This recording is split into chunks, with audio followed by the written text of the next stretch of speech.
Brainy Dose presents How to Talk to People. Start a conversation with anyone.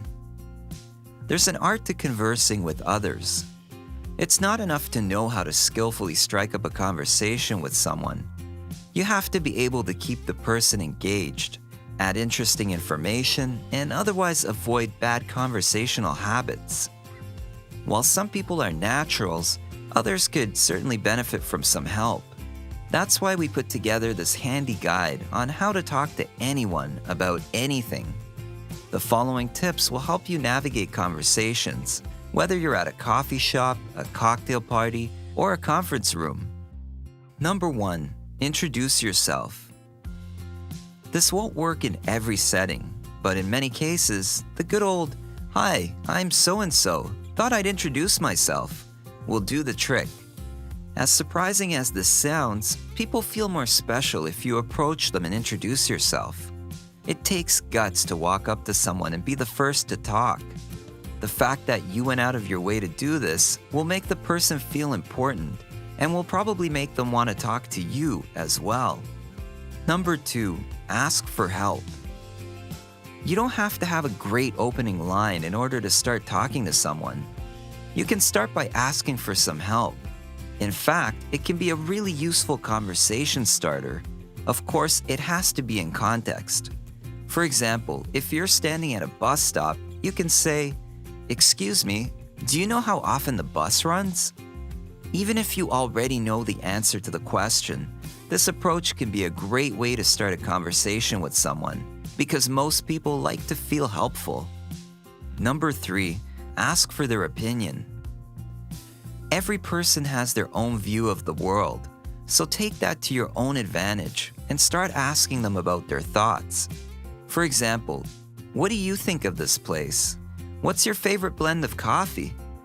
Stick with lighter subjects at first, such as your surroundings, food, drinks, or music. This should give you inspiration to start a quick but interesting conversation. If the person is open to conversing with you, you can chime in with your own opinions to keep the conversation going. Number 4, reference a topic that has mutual appeal.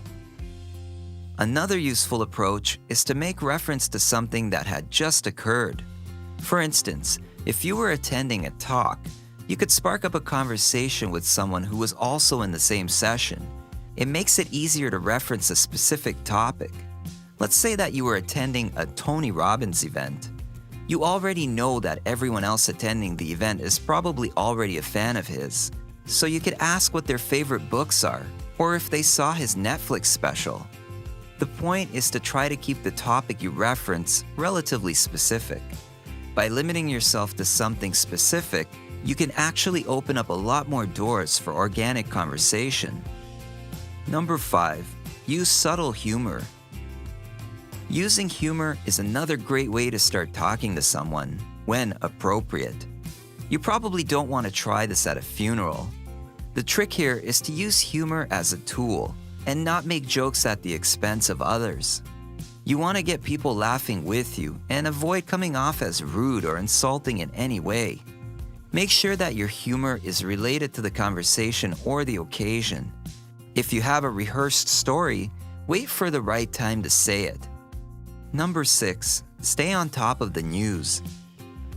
Being familiar with current events is absolutely the best way to have enough topics to bring up in any conversation. The topics don't have to be heavy or involve in-depth expertise. Just try to leave the weather outside, because unless you're a meteorologist, the chances that you or anyone else has something truly interesting to say about the weather is extremely small. Number 7, ask open-ended questions. People generally like to talk about themselves. Not always because they're egotistical, but often because it's a safe topic and one they obviously know very well. If you're struggling to think of what to say, simply ask good questions. Asking questions shows a level of personal interest and causes the other person to feel cared for. So, how do you find the right questions to ask? By simply paying attention and carefully observing the person to find clues. For example, if they have a nice hairstyle, You can say, "Your hair looks great. What hair products do you use?" The key is to ask open-ended questions and get them talking, rather than asking questions that elicit yes or no answers. This allows the person to elaborate more, and it keeps the conversation going. It also helps you find out more about their personality. Number 8, go for compliments. Just like people like to hear themselves talk, they love it even more when someone else has nice things to say. Complimenting people is a great way to get a conversation going, and it's also a great way to stick in someone's mind. By complimenting someone on something specific, like their smile, their jewelry, or their shoes, you increase your chances of being remembered and well-liked. Number 9, rephrase what they say. Sometimes conversations can wane if you can't really relate to the topic being talked about. If you have little knowledge on the subject, it can be hard to add your opinion, and awkward silences can ensue. In this case, a good technique is to rephrase what the other person has said. If someone is describing their complicated job to you, or a profession you're not familiar with, they may be well aware of your lack of knowledge. By repeating what they say or asking for clarification, you're creating a sense of interest and rapport. Not only does this show that you're listening to what they're saying, but it gives them a chance to point out discrepancies, and your interest makes them eager to tell you more. Number 10, share small things about yourself. Some people find sharing things about themselves unnatural, and this is especially true for introverts. However, sharing small things, no matter how insignificant, will show the other person that you want them to get to know you. The idea is to be confident in bringing up topics, and not to overthink how you come across with your words. It's really not about what's being said in a conversation that people remember the most. They remember how they felt in your presence. Number 11, tell your story. Sometimes people respond faster if you tell them a little snippet about yourself before you ask for their story. Think of a story that closely connects to the current situation you're in, and just share it. For example, "I waited for 5 hours at the airport the other day. I hope this flight will be on time today." If you're honest with your words and feelings, the other person will open up to you and hop in on the conversation. Number 12, remain positive and keep an open mind. Have you ever met someone who just complained about everything? It's annoying, right? On the flip side, someone who remains positive and exhibits a genuine and open outlook on their surroundings seems to naturally draw people in. Of course, staying positive is easier said than done. Being able to maintain a positive outlook requires some deliberation. You need to work toward being self-aware and monitor how you react to various situations. Whenever you find yourself leaning toward negativity in the way you communicate, try to correct the behavior.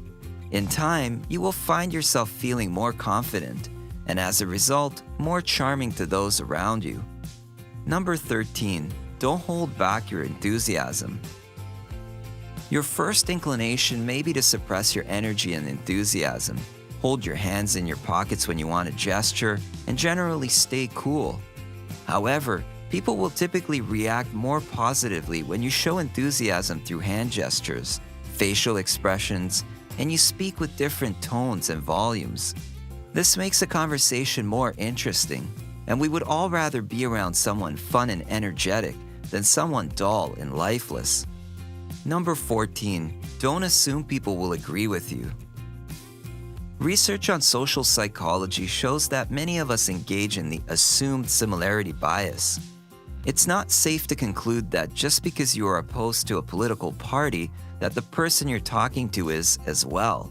But debates can make for enjoyable conversations.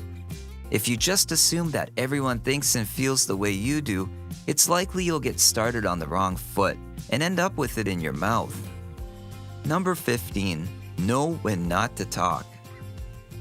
Sometimes silence can feel awkward.